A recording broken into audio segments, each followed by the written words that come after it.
So for this session, our topic will be installment liquidation. So just a quick recap.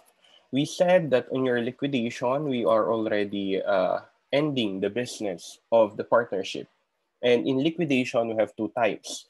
We have your lump sum and we have your installment. And we said that in your lump sum liquidation, your assets are sold in lump sum, meaning the process of realization is at once.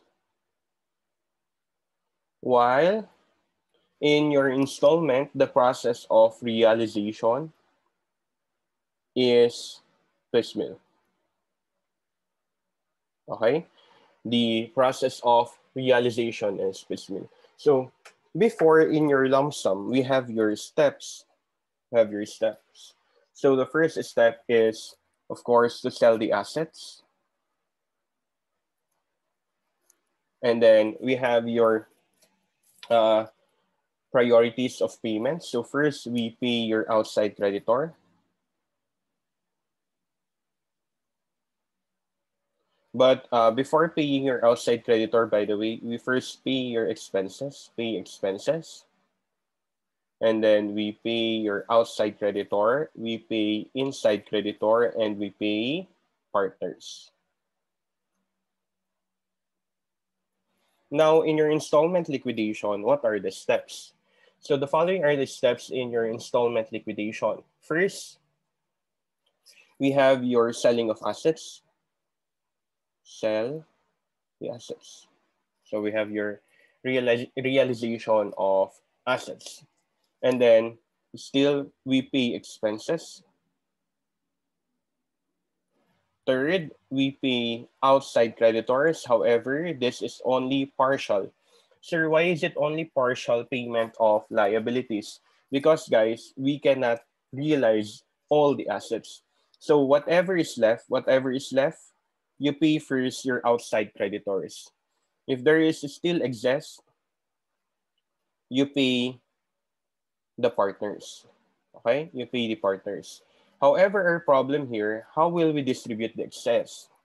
So in distributing the excess, what we do here is we need to get for the amount that is safe to pay to your partners. Kasi nga dito, take note, you only sell the assets which is partial.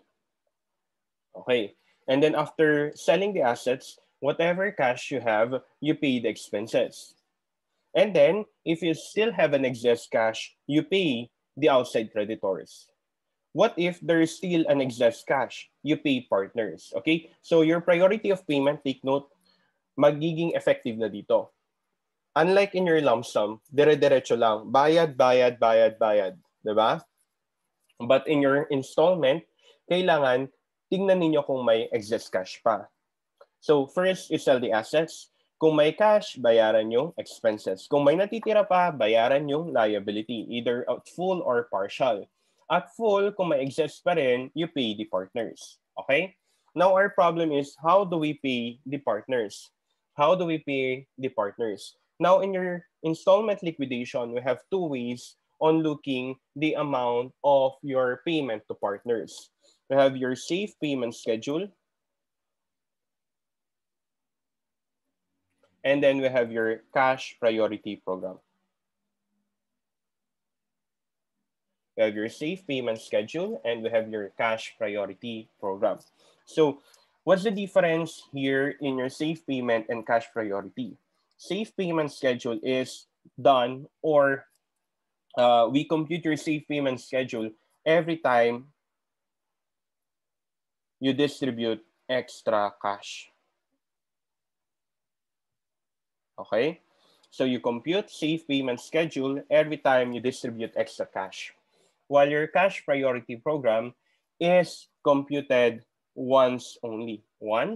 And it will always be the basis of distribution. So it will be the basis of distribution. Okay? And how do we compute your safe payment schedule? To compute for your safe payment schedule, it is equal to your total partner's capital less your maximum possible loss. Okay? And then what we do is we distribute the cash depending on that excess, if ever there is an excess. So first, we get for your total partner's capital. This is equal to your capital plus or minus loan balances less maximum possible loss. So what is the maximum possible loss? So your profit or loss ratio multiplied by your unsold assets and cash withheld. Okay? So your maximum possible loss is equal to your profit or loss ratio, unsold assets plus cash withheld. Then whatever is the excess, that is the amount of our safe payment. Now the question is, what if the excess is positive? What if the excess is negative? If all excess are positive, all are positive, then you distribute using that. Okay? You distribute. But what if some are negative? Some are negative. If some are negative, you eliminate it on other partners with positive balance using profit or loss ratio. Okay. So again, our main problem here in your installment liquidation is the payment to partners. So how do we pay your partners? You have two ways, either safe payment schedule or cash priority program. So in your safe payment schedule, you will do this safe payment schedule every time you distribute extra cash. And how do we compute for your safe payment schedule? To compute for your safe payment schedule, we get first your total partner's capital. Sir, how do we compute for your total partner's capital? Total partner's capital is equal to your capital plus or minus loan balances. You still remember the loan balances that we have discussed last meeting? So if ever that is a receivable, you deduct on the capital. But if that is a payable of the partnership to the partner, you add it on the capital. Next, we deduct the maximum possible loss. What is the maximum possible loss? It is equal to your profit or loss ratio multiplied by your unsold assets plus any cash withheld. And then we have your excess. Now, if your excess is positive, you distribute that. But if your excess, some are negative, you eliminate first the negative amount to the positive balance using the profit or loss ratio. That's how your safe payment schedule works. How about a cash priority program? On your cash priority program, what we do here is to get the priorities. We get the priorities of payment. So how do we get the priorities of payment? First, we get for your loss absorption capacity. Okay? We get for your loss absorption capacity. Sir, how do we compute for your loss absorption capacity? That is your total partner's capital. Sir, what is your total partner's capital? Again, total partner's capital is the capital plus or minus loan balances. It is your capital plus or minus loan balances. And then after we get your total partner's capital, we divide that in your profit or loss ratio. And then what we do is we rank the total partner's capital. We rank the total partner's capital or the loss absorption capacity. If ever we rank it, then we already get the amount of difference. So we get the difference among the rank and we multiply it to your profit or loss ratio. Okay. So again, we have two, safe payment schedule and cash priority program. Safe payment schedule and cash priority program. Let's have an example on how we apply your safe payment schedule and cash priority program. So let's say we have your balances of, let's say, X, Y, and Z. Okay, X, Y, and Z. So 50, 100, and 135,000. And their profit or loss ratio is 20, 45, and 35%. 20, 45, and 35%. They have a loan balances. So we have here loan X. This is a receivable of the partnership, 10,000. Loan Y. This is a receivable of the partnership, 15,000. Loan Z. This is a payable of the partnership. Let's say 15,000. Okay. So what's the first step? You compute for your total partner's capital. So what is the total partner's capital? So X, Y, and Z. So for X, we have, since this is a receivable, you deduct. Receivable is deducted and payable is added, right? So for X, what is the partner's capital? 50 less 10, 40,000. Y, we have 100 less 15,000. So we have let's change this 1 to 10,000 na lang para wala tayong butal. 100 less 10,000 is 90,000. And for Z, 135 plus 15,000, 150,000. So that is the total partner's capital. That is the amount of our total partner's capital. So let's see, we have a cash available of 45,000 pesos. We have a cash available of 45,000 pesos. How do we apply your cash priority program? Okay, to get for your cash priority program, first, we need to get for your total partner's capital, diba? And then, we divide that to your profit or loss ratio. So we have here X, Y, and Z. So first, we need to get for your loss absorption capacity. So 40,000 divided by its profit or loss, 100,000 divided by its profit or loss, and then 135,000 divided by its profit or loss. So we have here 40 divided by 20%, we have 200,000. For Y, we have 100,000 times 45%, we have 100,000 divided by 45 is 222,222.22. For Z, 135,000 divided by 0.35, 385,714.29. So this is our loss absorption capacity. So we rank according to two priorities. So first priority, second priority. Okay, why?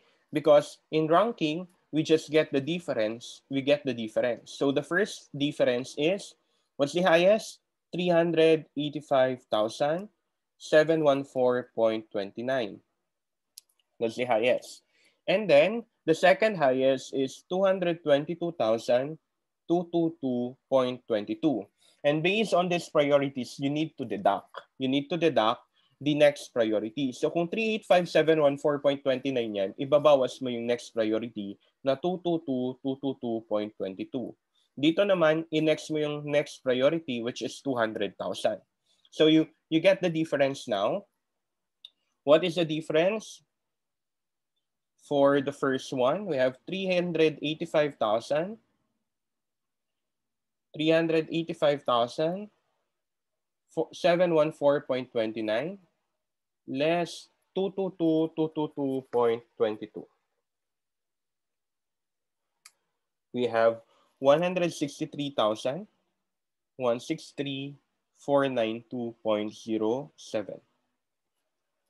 For the second priority, we have 222,222.22. We have 222,222.22.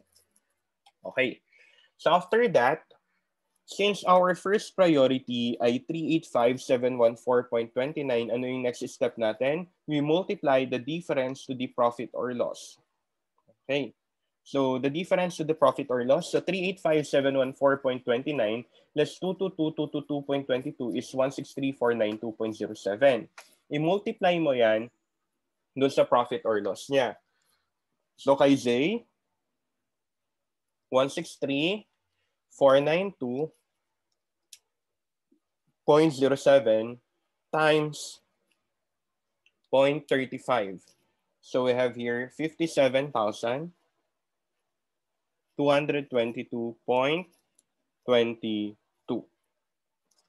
Next, for the second priority, i-multiply mo naman yan dun sa profit or loss nung first and second priority.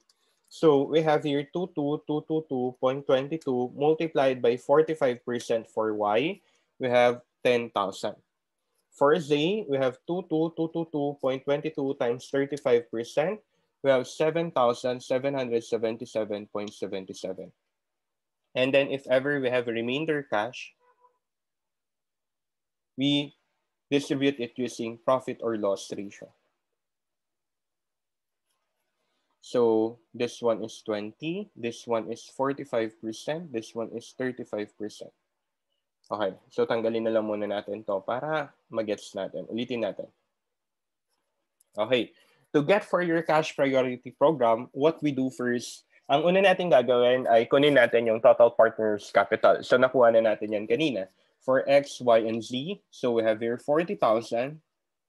For X, for Y is 90,000. And for Z, we have 150,000. And after natin kunin yan, i-divide natin yan sa kanilang profit or loss ratio. So for X, 40 divided by 20% kasi 20% yung profit or loss niya. For Y, 100,000 divided by 45%. So nagkamali tayo, dapat 90 pala. Ano ba yan? Mali pala yung na-prepare natin. 100,000 divided by 45%, 135 divided by 35%. Tanggalin na nga lang natin to para yun pa rin yan. So this is 100,000, this is 135,000 para hindi na natin siya baguhin. Okay? So to prepare, pagkatapos natin kunin yung loss absorption capacity niya, we will rank it. Okay? Irarank natin siya. So ang gagawin natin, we have here your first priority. Second priority, tapos we have here your remainder. Sir, paano namin kukunin yung first priority and second priority? Para kunin yung first priority, kunin mo muna yung pinakamataas. Ang pinakamataas ay 385,714.29. Tapos, ibabawas mo dyan yung second na pinakamataas, which is 222,222.22. And then, for the second priority, kunin mo yung second na pinakamataas, 222,222.22. Ibawas mo na yung last na pinakamataas, 200,000. Okay. Tapos ang gagawin mo, i-multiply mo yan dun sa profit or loss ratio ng mga pinakamataas. So for Z, siya yung may mataas na amount na 385,714.29. So siya yung unang bibigyan mo. Dito sa second priority, dalawa yung bibigyan mo na. Kasi si Z na unang mataas, tas si Y na second na mataas. So we have here 2Z and 2Y. For Z, you multiply it to 35%. For Y, you multiply it to 45%. So pag minultiply mo yan, ang makukuha mo kay Z ay 7777.77. For Y, ang gagawin mo is i-multiply mo rin yung difference niya to 45%, ang makukuha mo ay 10,000 pesos. Tapos kung may remainder pa daw, 20, 45 at saka 35. So sir, paano namin i-apply yan? So assuming our cash is equal to 90,000, cash available is 90,000. Okay? So your cash available is 90,000. Paano natin ibibigay yung 90,000? So kay X, kay Y, at kay Z. Ano yung first priority natin? 57,222.22. So ang total niyan ay 57,222.22. Kasi pasok yung 57,222 dun sa 90,000 pesos. So kung nag-distribute tayo ng 50,222.22, magkano na lang yung balance? So 90,000 less 57,222.22. Ang balance pa natin ay 3277.78. Okay. So sa second priority natin, magkano yung i-distribute natin? So tignan natin yung second priority. So andito tayo. Ayan. So ang total na i-distribute pala natin for second priority is 17,777.77. Pasok ba yan? Pasok pa ba yung 32,000 dun sa 1777? Yes. So ibigay pa rin natin yan. 10,000 at saka 7,777.77. So 17,077.77. So ibawas natin yan doon sa balance natin. 32,777.78 less 17,077.77. So meron pa tayong 15,000 na natitira. Okay? So we have still a balance of 15,000. Since may balance tayo, isatisfy na natin yung remainder. Sabi dyan sa remainder, kung meron daw remainder which is 15,000, paano natin i-distribute? 20, 45, at 35. So 15,000 times 20%, 3,000. 15,000 times 45%, 6,750. Tapos 15,000 times 35%, 5,250. So this will give us 15,000. So i-total natin, magkano yung distribution kay X? 3,000. Kay Y? 16,750. Magkano naman kay Z? So yung kay Z naman is 70,250, total of 90,000 pesos. Total of 90,000 pesos. Ayan. So, ganyan yung paggamit ng ating cash priority program. So, susundan nyo lang yung priority. O, paano yung ginawa natin? Kumuha muna tayo ng loss absorption capacity. After nyan, nirank natin siya. So, we have here Z, yung first na rank natin kasi siya yung highest. Yung second na rank natin, si Y, siya yung second na highest. Yung third na rank natin ay si X. Okay. So, yung difference nito, mapupunta kay Z muna.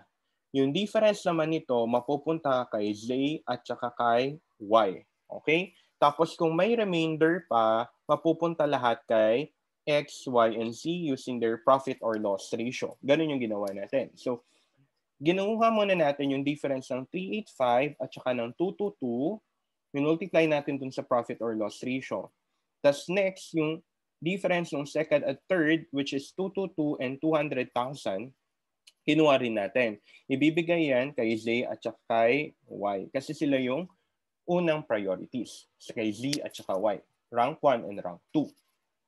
And then, kung ano yung natira, kung may remainder pa, profit or loss ratio. Nasundan? Nasundan? Okay. So, let's try another amount. Burahin natin itong mga to. So we have that cash priority program. So ayan na yung cash priority program natin, di ba?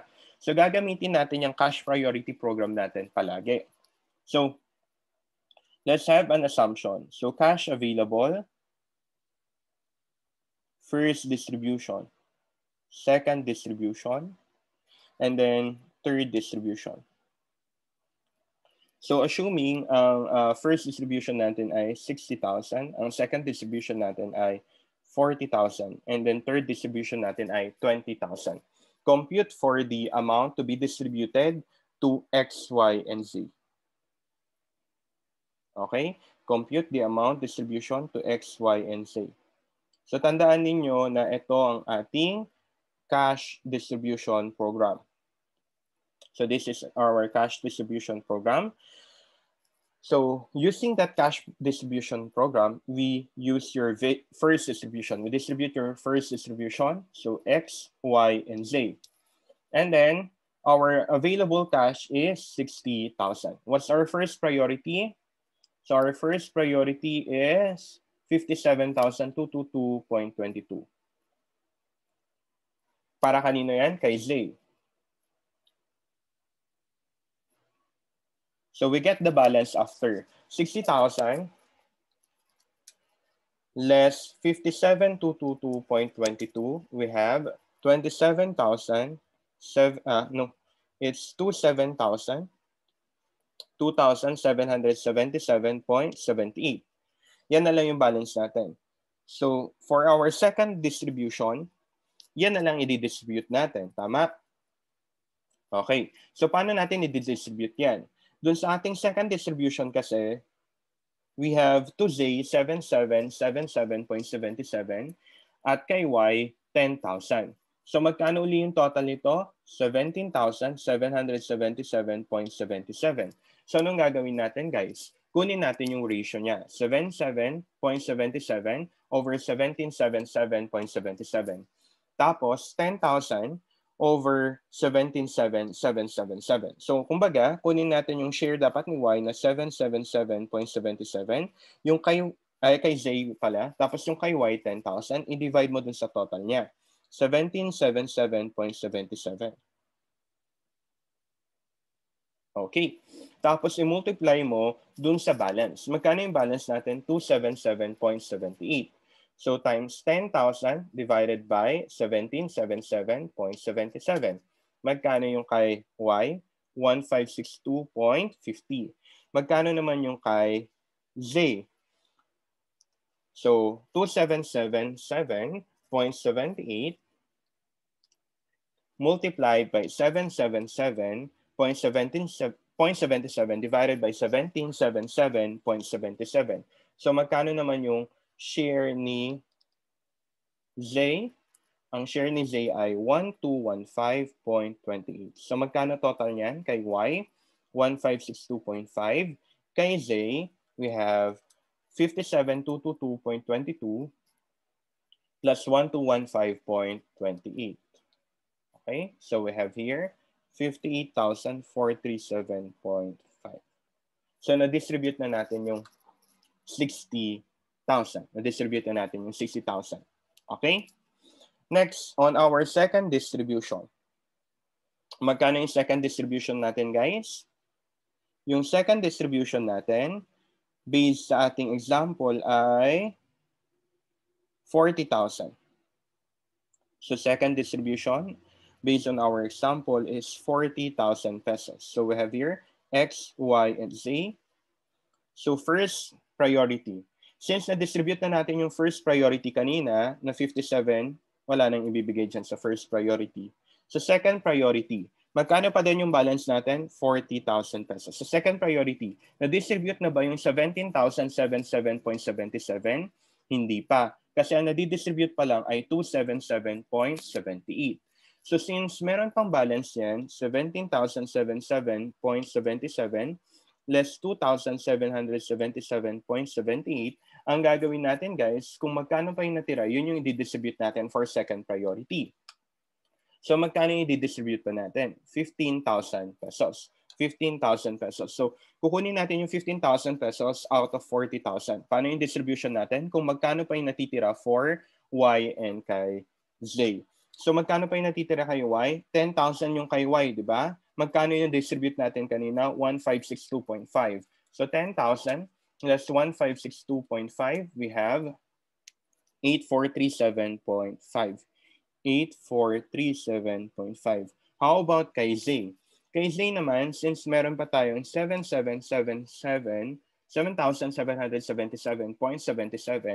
less yung una natin bayad na 1215.28, 7777 less 1215.28, we still have 6562.5. Okay. Is that 15,000? So 6562.5 plus 8437.5, 15,000. Tama na yan. So third priority natin. Ano yung third priority natin? Remainder na. Palitan natin yung kulay. Remainder na. Okay? So in our remainder, we give 20%, 45%, and 35%. Magkano pa yung natitira, guys? Kung 40,000 yan, binawasan natin ng 15,000, meron pang 25,000 na natitira. How do we distribute it already? 20, 45, and 35. So 25,000 times 20%, 5,000. For Y, 25,000 times 45%, 11,250.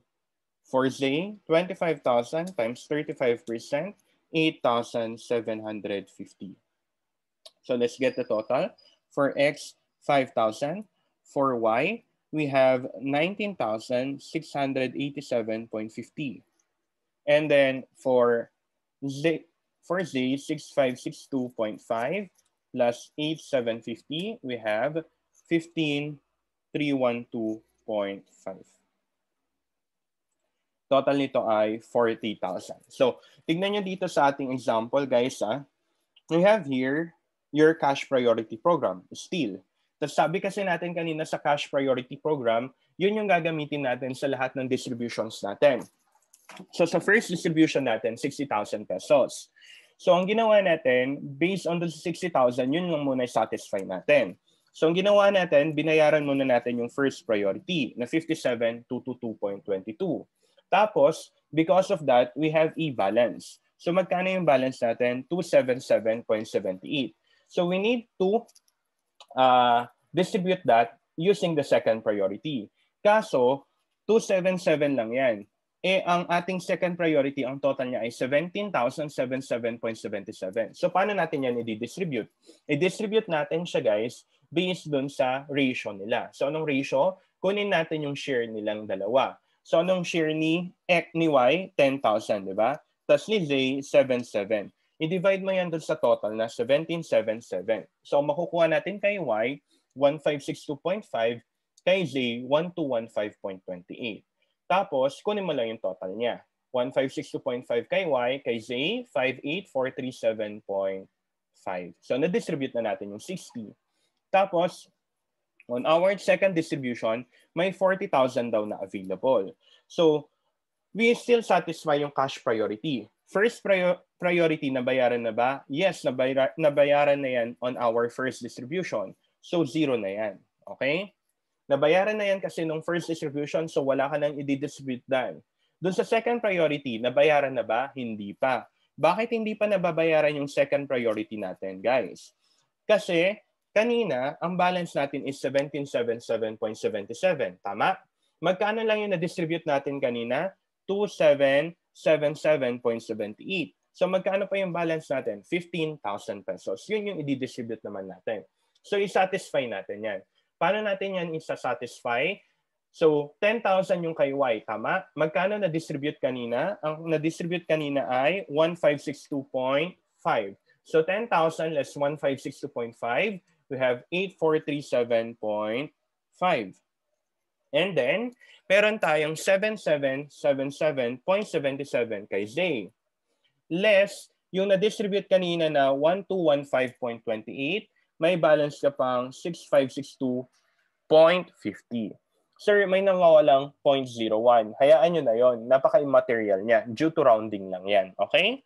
Tapos, after that, na-satisfy na natin yung second priority. So, okay na tayo sa first priority, okay na rin tayo sa second priority.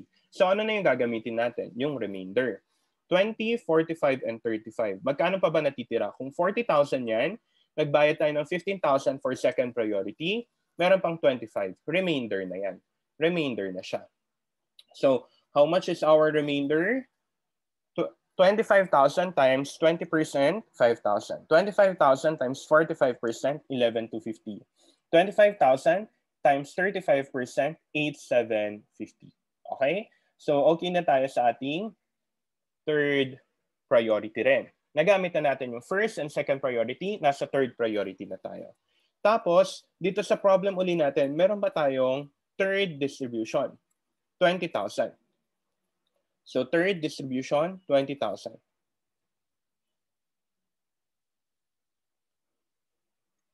So, we have here X, Y, and Z.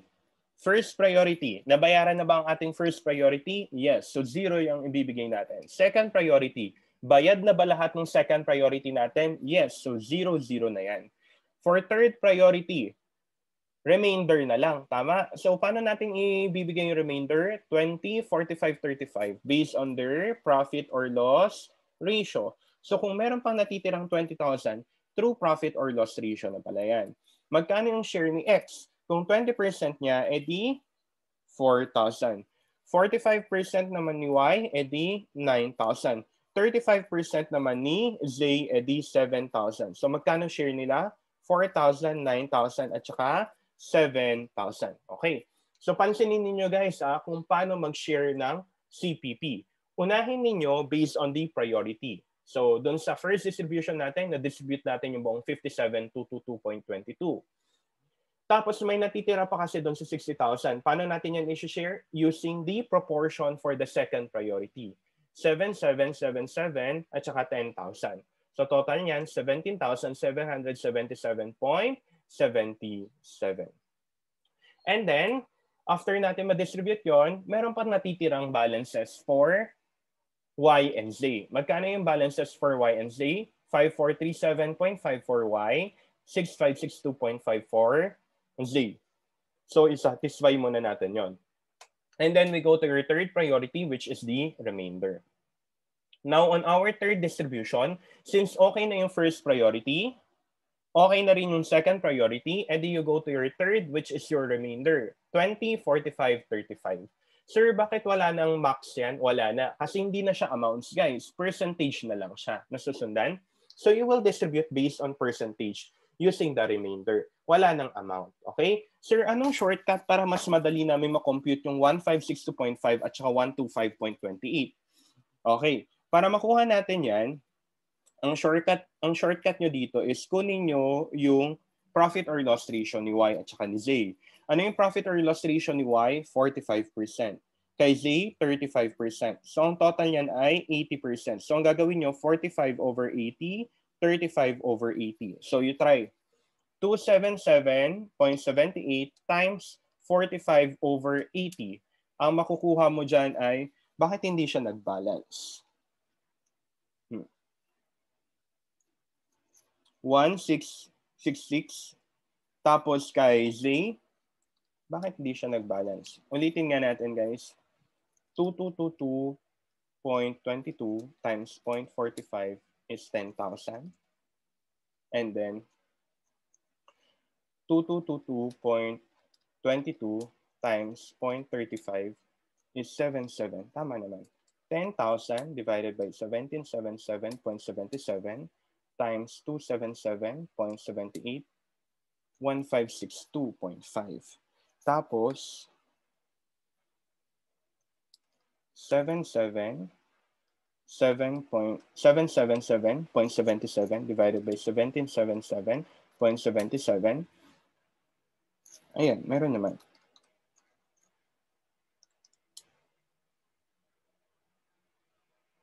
Dahil sa rounding. So, i-try nyo. 35 over 80 multiplied by 277.78. Ang makukuha nyo dyan ay 1215.28. Nakuha nyo ba? 1215.28. For Y, 45 over 80 times 277.78. Ang makukuha nyo ay 1562.5. Nakuha nyo ba? Okay. Tapos may matitira pang 15,000, di ba? Para mas madali tayo mag-compute, kunin nyo uli yung profit or loss ratio niya. 45% kay Y, 35% kay Z. So this is 80%. So we have here 45 over 80, 35 over 80. So distribute mo lang. 15,000 times 45 over 80, ang makukuha mo pa rin dyan ay 8437.5. For Z, 35 over 80 times 15,000, we have 6562.5. Okay? So shortcut natin yan guys kung ayaw ninyong gumawa ng ganyan. Mahirap kasi ito kasi nga kukunin mo pa yung total tapos ganito pa yung amounts, di ba? Parang ang hirap mag-divide at saka mag-multiply. So ang shortcut ninyo, kunin nyo yung profit or loss ratio ng mag-share, which is Y and Z. Kunin nyo yung total niya, i-multiply nyo dun sa amount na i-distribute. Same pa rin naman yung makukuha nyo. Same pa rin naman yung makukuha nyo. Okay? Nasundan no cash priority or isa pa tayong example para mag-gets natin. Guys, alam nyo, wala na akong problema dito sa steps natin na eto. Wala na tayong problema dito sa sell the assets. Alam na ninyo yan. Alam na ninyo mag-share ng gain or loss on realization. Wala akong problema sa pay or expenses kasi na-discuss na natin yan. Wala akong problema sa pay, the liabilities, na-discuss na rin natin yan. Ito talaga yung problema natin. So, kailangan natin alam kung paano mag-pay to partners. So kailangan nating i-memorize tong cash priority program. Sir, bakit mas ginagamit natin yung cash priority kaysa safe payment? Kasi yung cash priority, guys, minsan nyo lang siya i-compute. Tapos pwede na siya sa lahat. Etong safe payment kasi, lagi-lagi kang mag-compute. Okay? So para sa akin, mas okay nang gamitin to kaysa ito. Okay? So, kaya nagfo-focus tayo ng example sa cash priority program. So, ito yung mga example natin. Doon sa unang example natin, pasok kasi lahat ng priorities. So, no problem. Dito sa second example naman natin, hindi pasok yung ibang priorities. So, paano yung gagawin natin? Okay? So, andyan na lahat yan. Andyan na lahat ng possible scenarios. Magbigay ulit tayo ng bagong example, ibang partners naman. So, we have here A, B, C. Tapos, we have here their partner capital. So for A, let's say 80,000. For B, 90,000. For C, 150,000. And then their profit or loss ratio, we have here 20%, we have here 40%, and then we have here 40%. Okay, so let's compute, guys. Let's compute for our loss absorption capacity for A, B, and C. So our loss absorption capacity, how do we do it? We divide it to the profit or loss ratio. Just so in our example, magtagalog na lang ako para mas madali natin masundan. Dito sa example kasi natin, guys, walang loans or receivables. So agad tayo mag-divide. Pero pag may loans or receivables, guys, tandaan nyo, i-add or deduct. Pagka liability ni partnership, i-add. Pagka receivable ni partnership, i-deduct. So let's get for the loss absorption capacity. 80,000 divided by 20% is 400,000. For B, we have 90,000 divided by 40%, we have 225,000. For C, we have 150,000 divided by 40%, we have 375,000. So we rank them. What's the first rank?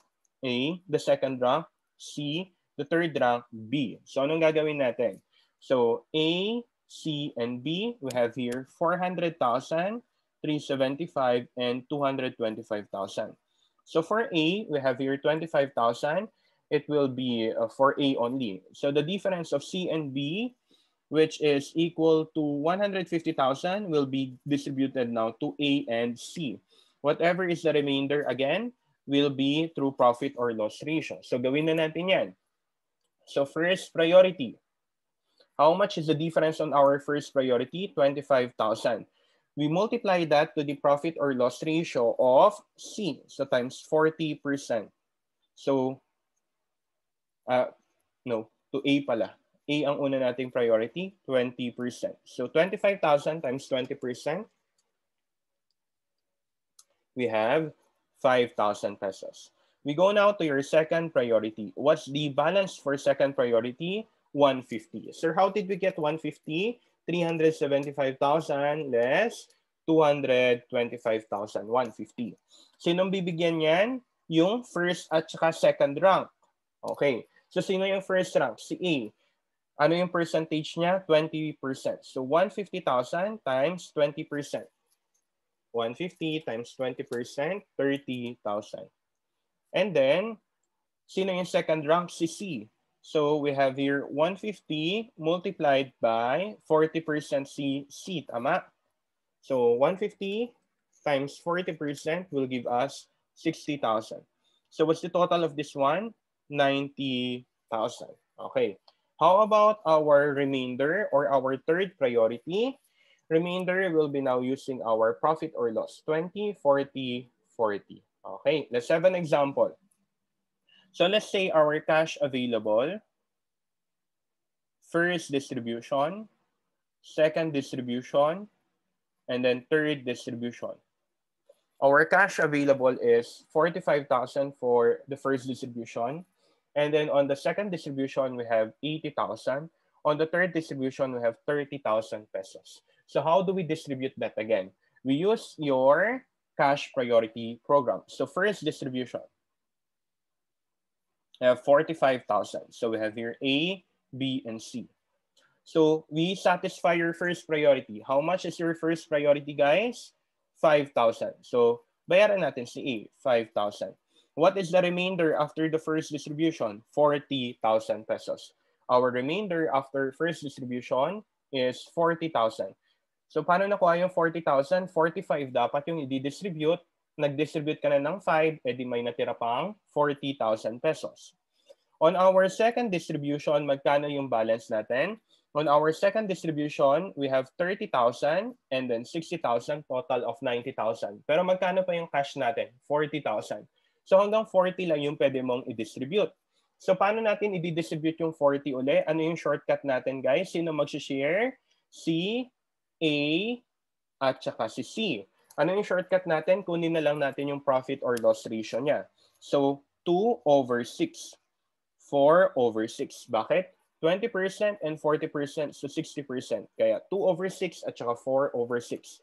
So let's share 40,000 times 2/6. We have 13,333.33. For C, we have 40,000 times 4/6. We have 26,666.67. So magkano lahat yung share? Kay A is 18,333.33. Kay C, 26,666.67. Okay? So magkano na-distribute na natin for the second? 40,000. So magkano pa natitira for the second priority? 50,000 pesos. So on our second distribution, A, B, and C. So the first priority, is that satisfied already? Yes, it is already satisfied. Okay na yung first priority natin. Second priority natin, magkano pa na balance? 50,000. Okay, 50,000. So magkano ba di-distribute natin for second distribution? 80,000. Kung 50,000 yan, pasok pa ba yan sa 80? Yes. So pwede pa nating bayaran yung second distribution natin. So 50,000, what's our shortcut again? Using their profit or loss. So 2/6, 4/6.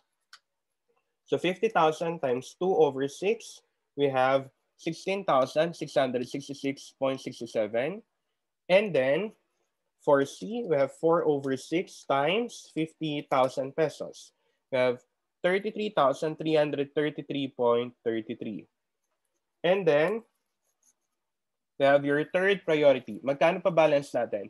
Kung 80,000 yan, nagbayad tayo ng 50,000, may balance pa tayong 30. How do we share that for our third priority? Using profit or loss ratio. So what's the profit or loss ratio? 20, 40, 40. So 20% of 30,000, 6,000. 40%, 12,000.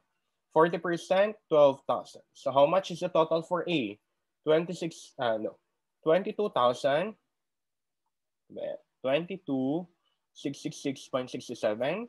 For B, 12,000. For C, we have 45,333.33. Okay? So that's for our second distribution. How about on our third distribution? 30,000. Third distribution, we have here A, B, and C. First priority, is that satisfied already? Yes. So 0 yan. Second priority, is that satisfied already? Yes. So 0, 0. We go now to our third priority. So profit or loss ratio, 20, 40, 40. So magkano i-distribute? 30,000. So what is the 20%? 6,000, 12,000, and 12,000. So we have here 6, 12, and 12. Okay? So dito na naman, may mga priorities tayo na hindi nasasatisfy. Tandaan ninyo, pag may priority na hindi nasasatisfy, how do we satisfy it? Using their balances. Using their balances. So ingat kayo dun sa balances na lang. Okay? Cash priority program. So let's have an example ng buong, what do we call this one? Ng buong installment liquidation. Ng buong installment liquidation. So we have here Alpha, Beta, and Charlie. So A, B, and C partnership. A, B, and C partnership. So we have here a total assets of 260,000 pesos.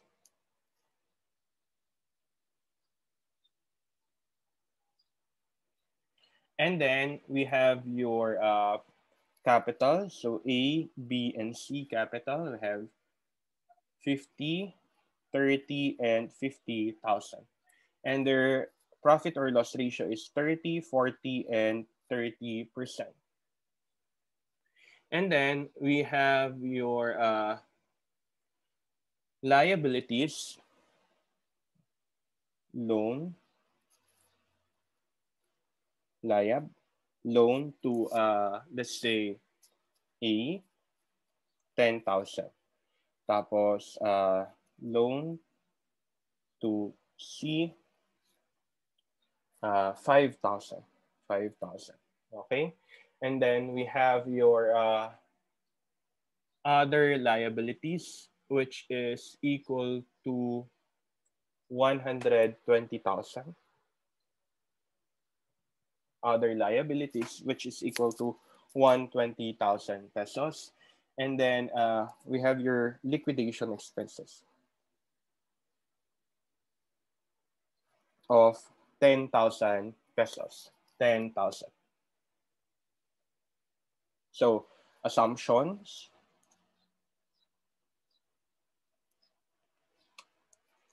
First, asset with book value of 150,000 were sold for 165,000. And then remaining assets were sold for 80,000 pesos. Okay? So remaining assets were sold for 80,000 pesos. So you compute first and then we continue later. So I'll give you 10 minutes to at least compute first for your cash priority program and then tuloy-tuloy natin mamaya, okay? Also, you can have your break for 5 minutes. So we continue 9:10. 9:10. The first thing that we need to do here is to plot the items again. So we have here your cash,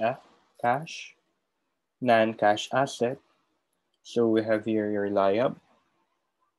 And just like before, we will total the partner's capital net of any loan.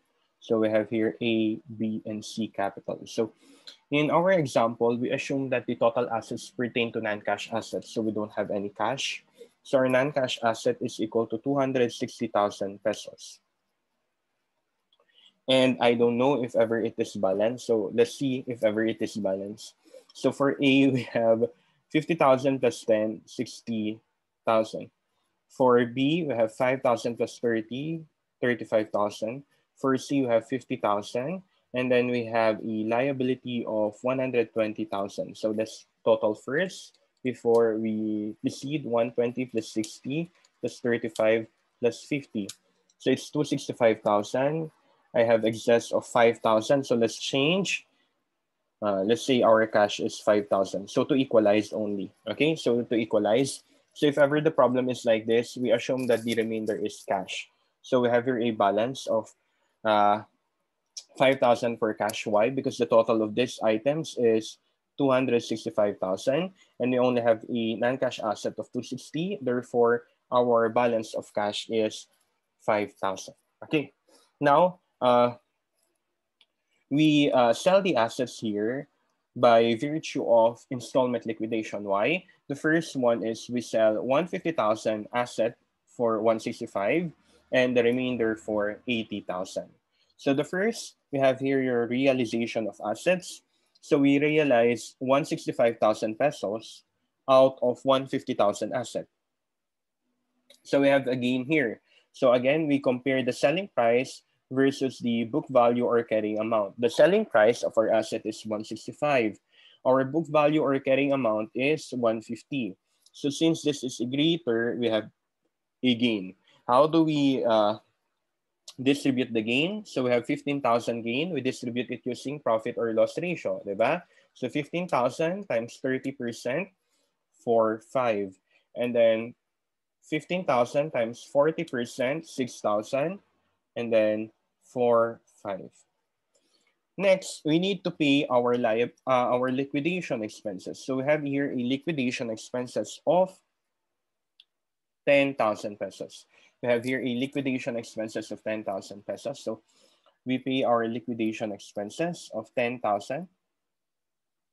So how do we distribute the liquidation expenses again? Using the profit or loss ratio. So 3,000, 4,000, and 3,000.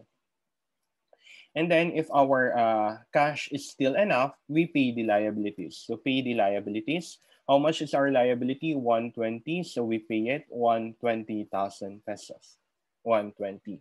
So we can now get the balances. So our balance of cash, 5,000 plus 165,000 less 10,000 less 120,000, we have 40,000 pesos. And our non-cash asset is still 110,000 pesos. How did we get that? 260 versus 150. And then our liability is now 0 because we paid it. For A, let's compute 60,000 plus 45 less 3,000. We have 61,500. For B, we have 35,000 plus 6,000 less 4,000. We have 37,000. For C, we have 50,000 plus 45 less 3,000. We have 51,500.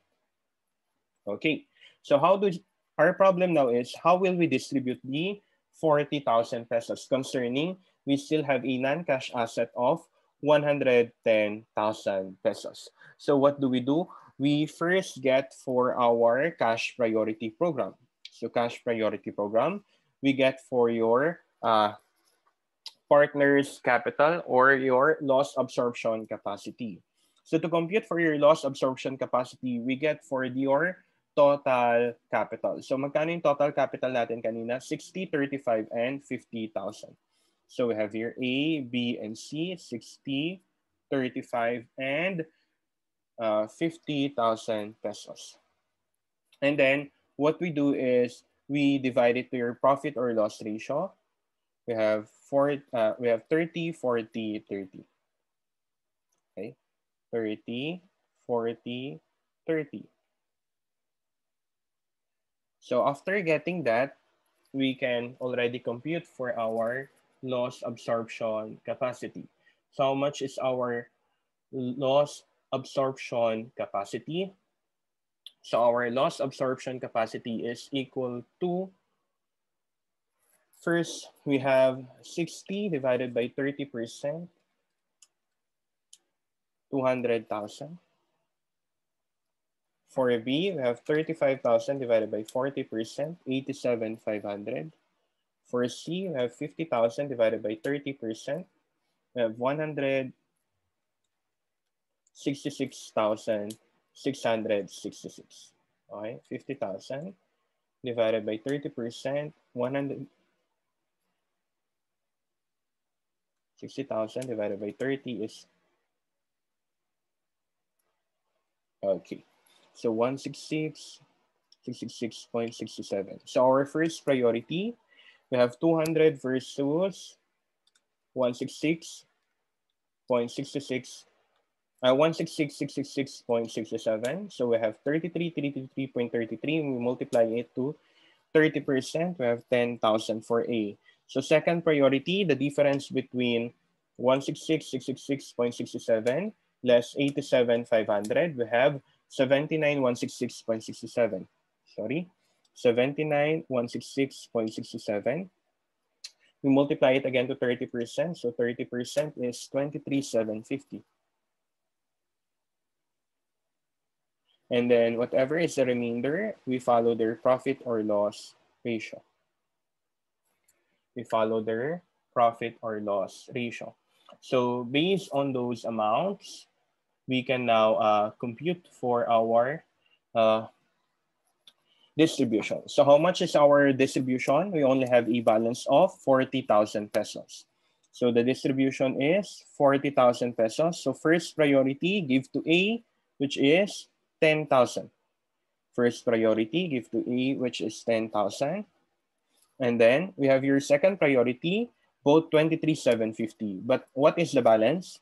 Our remaining balance now is 30,000 for second priority. Kasya ba for 23,750 both? Kasi 23,750 times 2 is 47,500. Kakasya ba yung 30,000? Hindi. So how do we distribute that?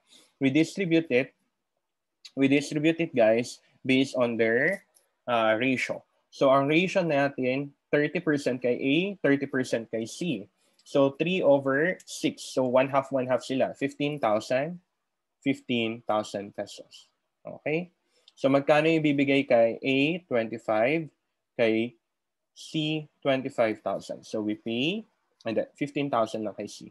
So the distribution is 25 and 15. So distribution to partners, 40,000 pesos, 25 for A, and then 15 for C. Compute natin yan dito. So magkano yung balance natin after the distribution? 0 for cash, 110 for non-cash, and then 0 for liability, 0 for liability, and then 61,500 less 25,000. We have 36,500. Tapos 37, and then we have here 51,500 less 15,000. 36,500. Okay. And then we go for the second realization. So pansinin nyo dito nakadalawang realization tayo. So ano yung first realization natin? Ito, asset with book value of 150,000. So ayan siya. Ang second realization natin, we're sold for 80,000. So realization ulit. It was only sold for 80,000.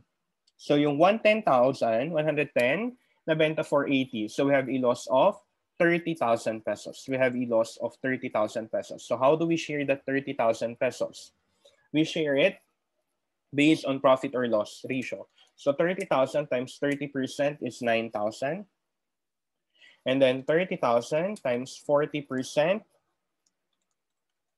is equal to 12,000. And then 9,000 also for C. So we have here your balance. We have here 80, 0, 36,500 less 9,000. We have here 27,500. 37 less 12,000. We have here 25. And then 36,500 less 9,000 will give us 27,500. Okay. So we distribute it already. Since bayad naman na lahat, edi distribute the 80,000 to partners. So less 80. So 27,500, 25, and 27,500. So this is 0, 0, 0, 0. Again, paano natin ma-check na tama yung ating distribution pag nag-0 dun sa end? Sir, paano natin ma-compute yan using the CPP? So magkano yung distribution nating huli? 80,000 pesos. So first priority, tapos na yung first priority natin kay A, di ba? 0. Doon sa second priority natin, may natitira pa ba? Yes, may matitira pa. Kasi 15 and 15 lang yung nadidistribute natin. 23,750 yon. So 23,750 less 15,000 will give us 8,750. So 8,750 times 2 is 17,500. So meron pa tayong 80,000 less 17,500. 62,500. We go now to our third priority using the profit or loss ratio. So what is our profit or loss ratio? 62,500 times 30% for A, 18,750. For B, 62,500 times 40%, we have 25,000. And for C, 62,500 times 30%, 18,750. So if we total this one, we still have 27,500. 25 and 27,500. So we will still get the final distribution. We will still get the final distribution na yan. Okay? Using our cash priority program. So kung papansinin niyo guys, dalawa yung ating distribution dyan. Yung una is 40,000 and yung panghuli is 80,000. Bakit nasabi natin na installment yan? We say it's installment kasi nakailang realization tayo, dalawa. Pag minsanan lang yung realization, lump sum. Pero kung hindi siya minsanan installment liquidation. Ano lang yung problema natin dito? Yung distribution to partners. Yung distribution to partners. So dito, meron tayong nakuha na 25,015 on the first distribution. And on the second distribution, we have here 27,5, 25, and 27,5 until nag-zero siya. Okay? So same concept lang lahat except dun sa payment to partners. Kasi hindi natin buo mababayaran yung partners. So paano natin babayaran yung partners? Kailangan natin mag-compute. Ano yung kukumputin natin? Dalawa. Pwedeng safe payment schedule or cash priority program. Madali lang kasi yung safe payment schedule. Kunin mo lang yung capital nila, kung magkano yung capital nila, tapos kung magkano yung natitirang asset, i-distribute mo sa kanila. Yun yung kanilang maximum possible loss. Tapos kung may natira pa sa balance nila, yun yung ibibigay mo for them. Yun yung ibibigay mo for them. Ganun lang siya. But here, your cash priority, you do not need to prepare it every time there is distribution. Kasi you can only prepare one cash priority program. So ito na yung ating cash priority program na yan. Okay. So yun na yung ginamit natin sa buo. Yun na yung ginamit natin sa buo. Okay? So that's for our installment liquidation. Just remember, guys, that we need to compute first for our cash distribution. If I were you, you use cash priority program rather than safe payment schedule. Use cash priority program rather than safe payment schedule. Now, maybe you're asking, what happens, guys? Sir, what happens if in case mag-negative yung balance ng ating partners? Meron ba tayong kailangang gawin if ever nag-negative yung ating partner balance? Remember, I told you in your partnership liquidation, if there is a capital deficiency, negative balance of partner capital, we call this one your capital deficiency. Sino lang ang pwedeng mag-invest?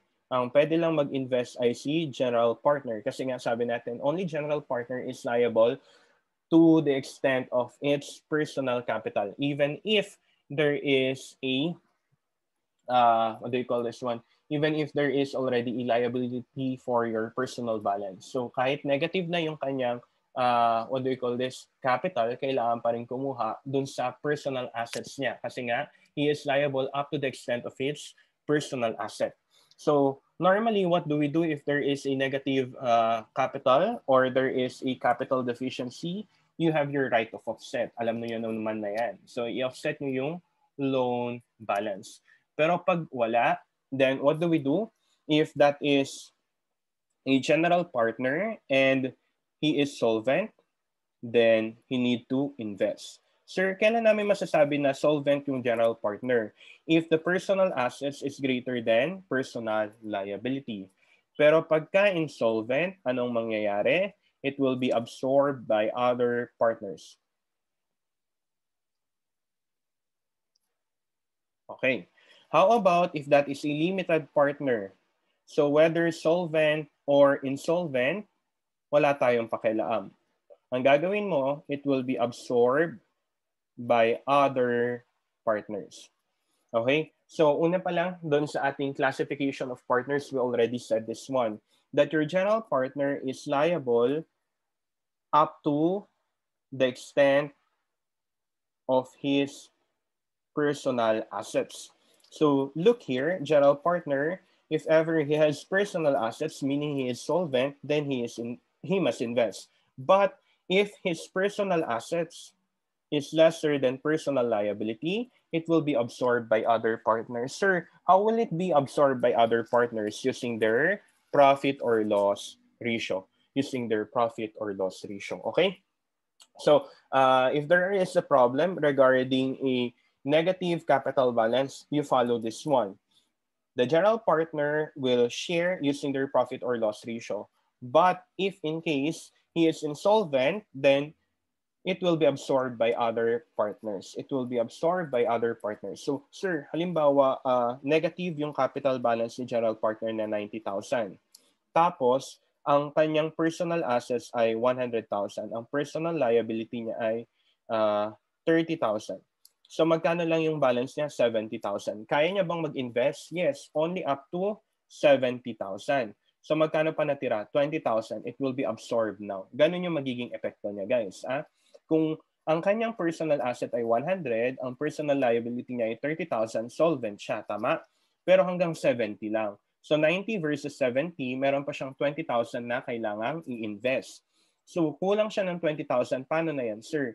So invest niya yung 70. Yung natira na insolvency niya is absorbed by other partners. Eh sir, paano naman pagka 90,000 ang liability niya? Yan yung kanyang capital deficiency. Ang personal asset niya ay 150. Ang personal liability niya ay 10,000. So meron siyang 140,000. So pwede niyang bayaran yung buong 90,000. So invest niya na lang. Ayan. Okay? So ganyan yung pwedeng mangyari pag general partner. Sir, paano kung limited partner yan? Mag-i-invest pa ba siya na negative na yung balance niya? No. No investment for limited partner. It will be absorbed by other partners. So it must be dependent on whether the partner is general partner or limited partner. You look whether the partner is general or limited. Kasi pagka only general partner can invest. Ingat kayo dito. Sir, kailan kami magkakaroon ng negative capital deficiency? So for example dito guys, pag nag-distribute na kayo ng realization at saka liquidation expenses, tapos nag-negative tong si B, halimbawa nag-negative yung si B, anong kailangan niyang gawin? Kung general partner siya, mag-invest. Pero kung limited partner siya, anong mangyayari? Absorbed by the other parties. Paano i-absorb ng other parties? Using their profit or loss ratio. The remaining profit or loss ratio. Okay? So guys, again, for lump sum and installment liquidation, they are the same in the exception of your realization. In your lump sum, it is only realized once. In your installment, it is realized in a piecemeal basis. Piecemeal basis. And then, for your distribution to partners, for your lump sum, no problem. Whatever is the ending balance, yun yung i-distribute mo. Pero sa installment, kailangan mo mag-compute ng cash priority program or safe payment schedule. Pag cash priority program, you can prepare it only once. On your safe payment schedule, you will compute a new schedule every time you distribute. Okay? So, ang main problem lang talaga natin dito sa installment is yung distribution to partners. Okay? So that ends our topic for installment liquidation.